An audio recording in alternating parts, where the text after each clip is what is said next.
James here with the Yukon Avalanche Association Canadian Avalanche Center up in White Pass.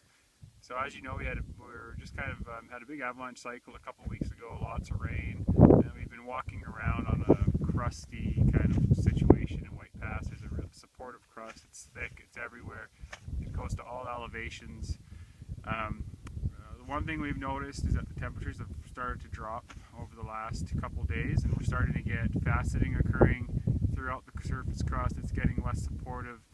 There's a number of laminated crusts in the top of the snowpack that are starting to facet out.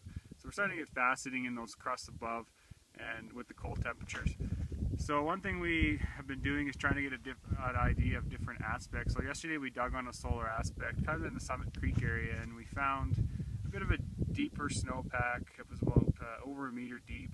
But the interesting thing was it was still quite warm in the lower meter of the snowpack. It was almost isothermic and moist. So we decided to come up here today in this really cold north-facing bowl in the Alpine, because we've been talking about the potential still for avalanches in shallow Alpine areas on the basal facets that we always talk about in Yukon, these basal facets. So what we've done is we've come up here to this northern Alpine bowl. This place hardly gets any sun. And again, we found this crust. The crusts are quite strong up here still, but the one thing we did notice that's different, and we expected, is that the snowpack is not warm and moist at all like that solar aspect. There's no moisture in the snowpack.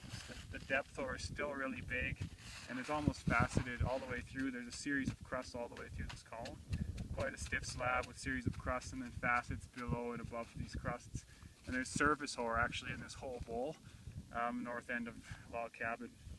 So what I'm going to do here is just a quick extended column test to see if we get any reactivity on the basal facets in this classic shallow rocky area that we talk about in the Alpine.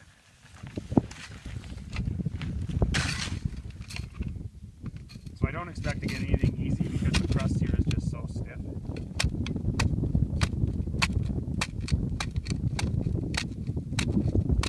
So nothing easy. We got a really stiff crust. It's about 5 centimeters thick. We'll go moderate.